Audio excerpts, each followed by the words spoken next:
Bir həyat hekayəsi. Sevinci, kədəri, problemi və həyat təcrübəsi ilə dolu olan təsirli və ibrətamiz bir həyat hekayəsi. Hər insanın özünə məxsus bir həyat hekayəsi var.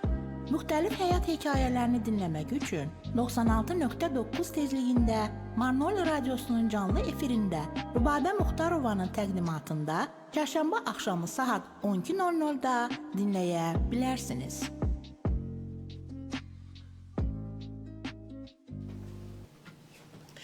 Salam, əziz Radio Marnoli dinləyiciləri.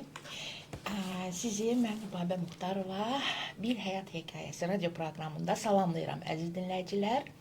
Bugünkü bizim radio proqramımızın qonağı fəal qadın müəllimə Ramilə Babakişiyevadır. Salam Ramilə xanım, necəsiz? Salam, təşəkkür edirəm. Çox sağ olun ki, mənim dəvətimi qəbul elədiniz, gəldiniz.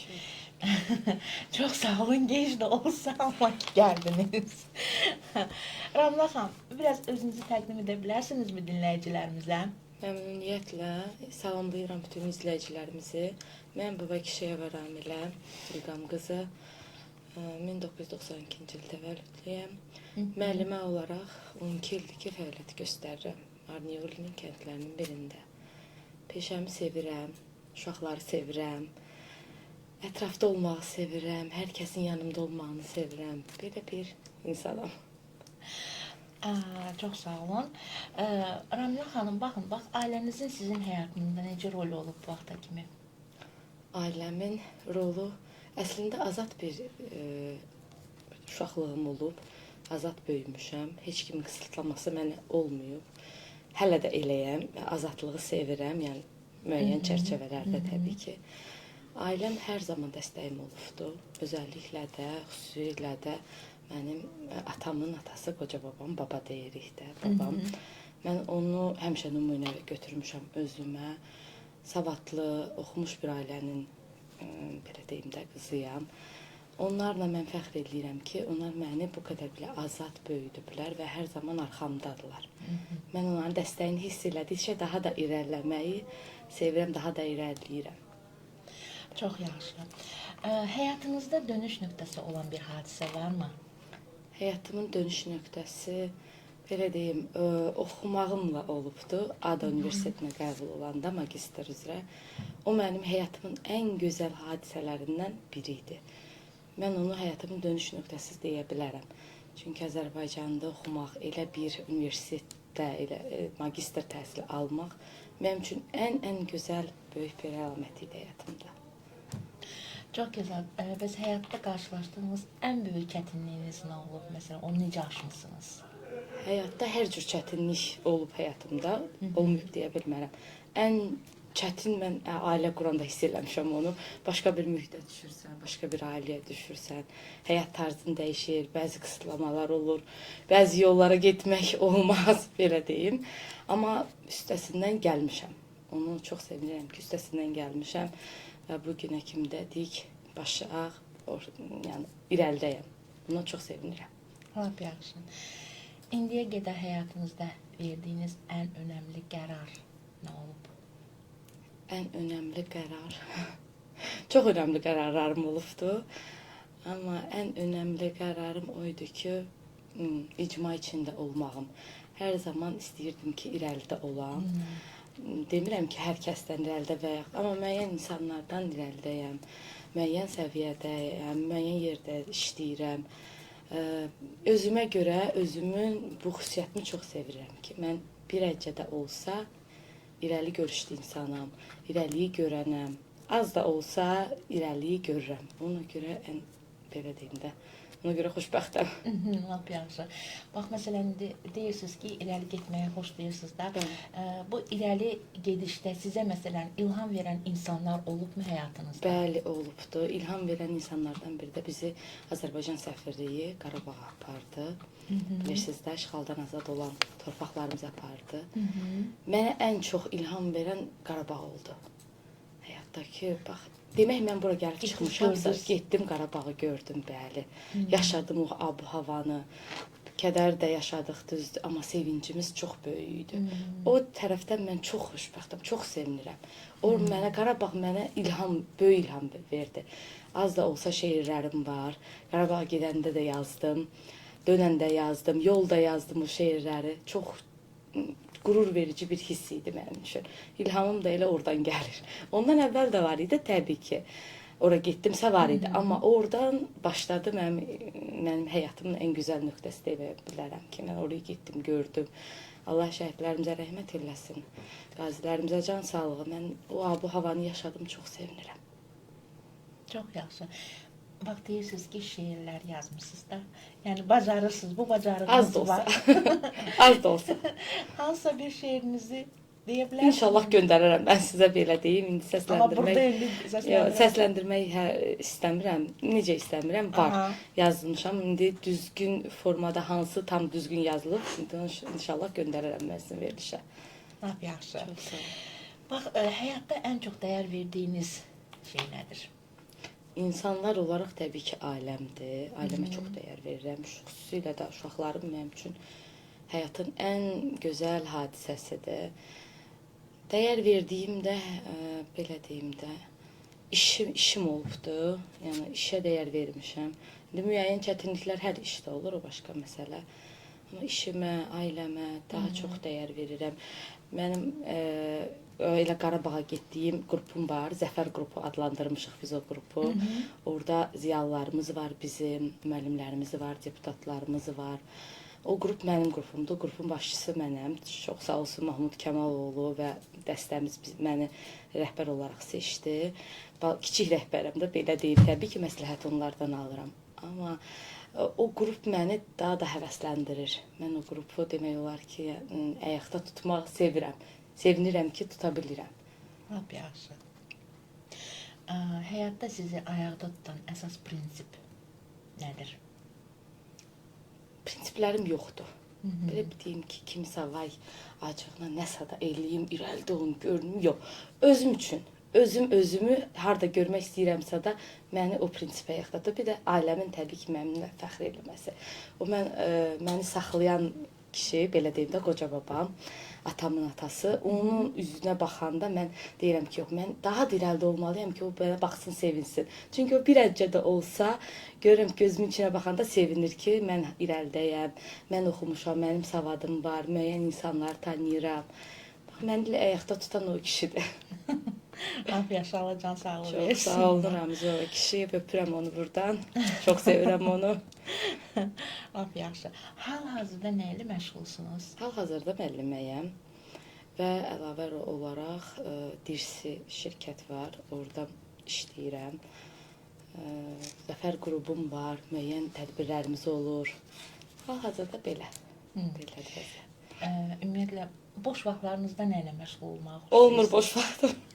Amma boş vaxtımı onda uşaqlarıma sərf eləməyi sevirəm. Uşaqlarıma bir yerə getməyi, onlarla oturub söhbət eləməyi, bağrımı basmağı. Budur. Mənim yoxsa belə aktivitələrim yoxdur boş vaxt. Təbii ki, sosial şəbəkələrdə burada. Boş vaxt tapansa sosial şəbəkələrdə. Düzdür.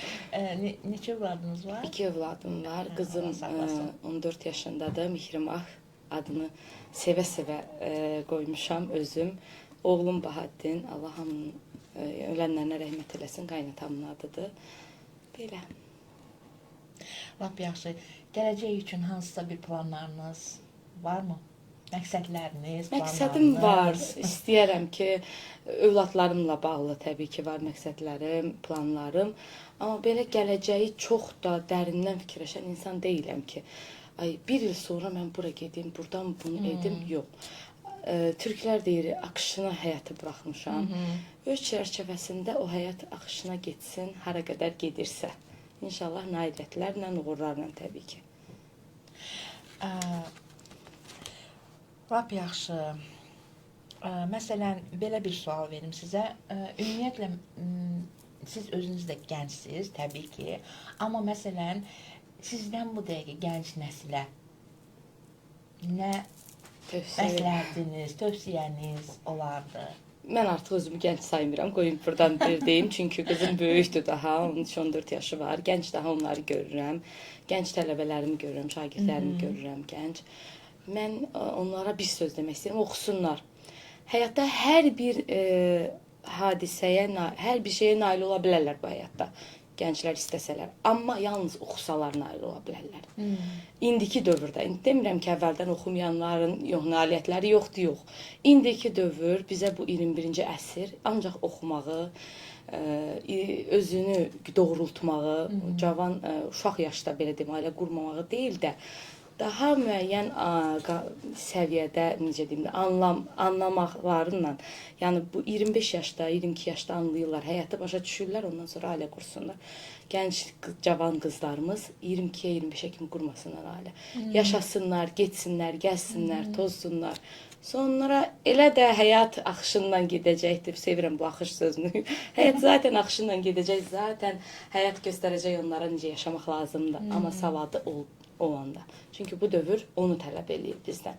Maşallah, mən indi görürəm gənclərimiz hamısı irəlidədir, hamısı oxumuşdu, hamısı müəyyən yerlərdədir. Sağ olsun təşkilatlarımız var da. Bilirsiniz, Marniyolda, Tbilisidə, Bolnisdə, Dmanisdə. Mən çox sevirəm o təşkilatları, yəni ki, o təhsil mərkəzlərini, təşkilatda deməyim, təhsil mərkəzlərini. Orada gənclərimizi gözəl bir yerlərə çəkirlər. Müəyyən rəhbərlərinlə də yaxşıdaram. Gərək Dmanis olsun, gərək Bolnis, gərək Marniyolinin. Görürəm ki, daha da fəal eləməyə çalışırlar və fəallaşdırırlar cavanlarımızı. Buna görə bir dənə məsləhətim oxusunlar. Həyat sonradan özünü göstərəcəkdir. Bir dənə oxusunlar. Çox sağ olun. Belə bir sual verim sizə. Əgər məsələn siz həyatınızda məsələn geri dönsəydiniz, sizə daha bir şans verilsəydi, yəni nəyi fərqli edərdiniz? Nəyi fərqli edərdim? Universitetə qəbul olardım daha xaricdə, daha böyük başqa bir yerlərdə. Oxumağımla bağlı dəyişdirmək istərdim. Mən demirəm Gürcüstanda təhsil yoxdur. Var, daha da çoxdur, gözəldir. Amma xaricdə həyat görüşü də başqadır. Xaricdəki insanların görüşü də başqadır. Xaricdə hər insanın özünə özü kimi baxırlar. Savadlıya savadlı kimi, daha bilikliyə daha bilikli kimi. Bizim burada bir əcə var. Oxuyub nə edəcək? Oxuyub nə oldu ki? Var, bəzi yerlərdə var. Amma xaricdə bu yoxdur. Mən gördüm, getdim, gəzdim, baxdım. Xaric daha mənim üçün uyğun olarmış demək ki. Bir dənə təhsilimlə bağlı dəyişərdim. Xaricdə oxuyardım. Elə bakalavrda, magistrda, elə işləyərdim də, elə qalardım da.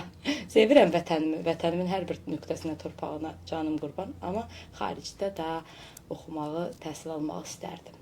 Harda olmusunuz? Rusiyada olmuşam. Uşaqlığımda da olmuşam Rusiyada. Əmlərim orada yaşayır. Uşaqlığımın demək olar ki, çox hissəsi keçib Rusiyada. Rusiyada istəyərdim. Qalmadım, qalardım, amma indiki axılla olsa, əvvəldən qalardım Rusiyada. Lap yaxşı. Vaxt dediniz ki, sizi məsələn şeir yazmağa həvəsiniz var da. Ümumiyyətlə sizi şeir yazmağa nə ruhlandırır? Bayaq dediniz ki, getdiniz məsələn Qarabağda gördünüz, daha nə ruhlandırır? Daha həvəsləndirir. Amma uşaqlığımdan var idi. 10-cu sinifdə Rus məktəbini bitirmişəm, Rus sinifləri bitirmişəm. Onda təbii ki, mən Azərbaycan dili yazısını bilmirdim. İngilis dilində hərfləri öyrənmişdim. Bilirdim ki, o Azərbaycan dilində də keçərildi müəyyən. Onunla yazırdım. Səhiflərim çox olubdu. İndi baxıram dəftərlərimə, deyirəm, nə yazmışam mən? Burada nə yazmışam? Görəsən burada nə demək istəyirəm? Düzəlişlər lazım idi. Sonra Azərbaycan məktəbinə işləməmişdən əvvəl, başlamamışdan əvvəl müəyyən kurslara getdim, müəyyən müəllimlər tutdum özümə ki, gəlişdirim Azərbaycan dilimi və Azərbaycan dilimi gəlişdirdim. Demirəm mükəmməl səviyyədə, amma çox gözəl özüm üçün gəlişdirdim. İndi yazdığım şeirləri əvvəldən də baxıram ki, indi düzəliş edirəm də hərflərdə. Amma ilhamım, tam olaraq ilhamım budur deyə bilmərəm. Çünki uşaqlıqdan yazmışam. Uşaqlıqdan da o ilham hardan gəlib, onu bir Allah bilir. Bəlkə də hardasa da babalarımızda yazan olubdu şeir, bilmirəm. Dediyim bu qədərdir. Heyf ki, yadınızda qalan yoxdur. Var yadımda qalan, prosta səsləndirmək mənim üçün biraz çətindir. İnşallah kitab fikirləşirəm. Müəyyən yerlərdən təkliflər də var ki, gətirin, kitabınızı düzəliş eləyək də. Amma ona hələ özümü hazır hiss eləmirəm. Nə vaxt hazır hiss eləyərəm, 2 il, 3 il bilmirəm. Bəlkə 2 ay, 3 ay, onu da bilmirəm. Amma mütləq bir kitabım mütləq olacaq da. Yəni o qədər şeir yazmısınız ki, Var, artıq çox yəni- şeirlərim var, çox şeirlərim var. Bəzilərini sosial şəbəkədə də paylaşıram, amma hamısı yox da. Çox vaxt oxuyuram, sevirəm o şeirləri, onu da paylaşıram, amma çoxsunu demək olar ki, yazdıqlarım var. Özümün orada paylaşıram. Yəni, səsim yaxşı deyil, şeir deməyi onu sevmirəm. Hə, lap yaxşı. Bax, məsələn, belə bir sual verim. Məsələn, müasir oxucuların, indi də yəni, müasir oxucuların şeirə, yazıya münasibəti haqqında nəsə deyə bilərsinizmi? Məsələn, Müasir oxucuların. İndi baxıram ki, müasir gənclərin ümumiyyətlə münasibəti şeirə. var, şeirə var. Oxuyanlar da var, yazanlar da var gənclərimizdən.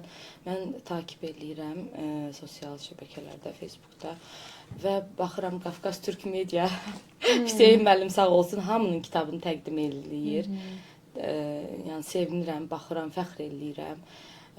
Gənclərimizi irəli gətirirlər. Yazan o vaxtları bəlkə də çox imiş, daha çox yazanlarımız, amma onları irəli sürən heç kəs yox idi. Amma indi sağ olsun müəyyən böyüklərimiz, belə Qafqaz Türk, Hüseyn müəllim kimi, onlar hamısı gənclərimizi irəli çəkirlər və görürəm ki, onların təqdimatı olduqca arxası da gəlir. Yazanlar da utanmır artıq, deyir ki, mən də yazmışam, mən də çıxayım, mənim də kitabımı oxusunlar. Və görürəm ki, baxmayaraq ki, sosial şəbəkələr var, amma kitabı oxuyan gənclərimiz də daha çoxdur. Mənim fikrimcə var. Mən görürəm də, indi tanıyıram, gənclərlə birlikdə də oluram, baxıram, görürəm ki, onların kitaba tələbatı daha çoxdur. Kompüter vasitəsilə olsa belə onu oxuyurlar. Lap yaxşı. Bəlkə həyatınızda belə bir hekayə var bizimlə bölüşəcəyiniz. Belə bir hekayəniz yoxdur? Hekayəm yox, ancaq Qarabağ hekayəsi mənim üçün ən gözəl hadisədir. Mənə zəng gəldi ki, səfirlikdən. Çox təşəkkür edirəm bu arada.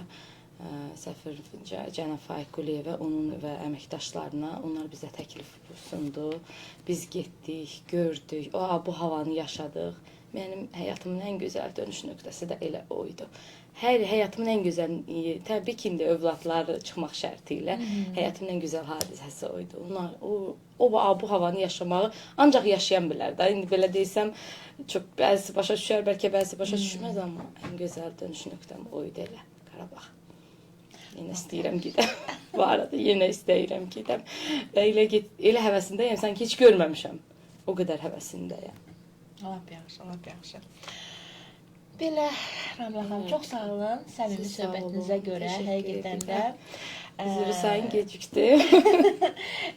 Çox sağ olun, dəvətimi qəbul elədiniz bir daha, yəni gəldiniz. Sizə öz təşəkkürümü bildirirəm. Çox sağ olun. Təşəkkür edirəm. Mən də hər kəsə çox sağ olun deyirəm. İzləyiciləriniz bol olsun, uğurlarınız da daim olsun, əbədi olsun. Çox sağ olun, çox sağ olun. Siz sağ olun. Əziz Radio Manoli dinləyiciləri, bugünkü bir həyat hekayəsi radio proqramının qonağı Ramilə Babakişiyeva idi. Sağ olun, sağlıqla qalın, gələn görüşlərdə görüşənədək əziz dinləyicilər, sağ olun. Bir həyat hekayəsi. Sevinci, kədəri, problemi və həyat təcrübəsi ilə dolu olan təsirli və ibrətamiz bir həyat hekayəsi. Hər insanın özünə məxsus bir həyat hekayəsi var. Müxtəlif həyat hekayələrini dinləmək üçün 96.9 tezliyində Manoli Radiosunun canlı efirində Rübabə Muxtarovanın təqdimatında çərşənbə axşamı saat 12:00-da dinləyə bilərsiniz.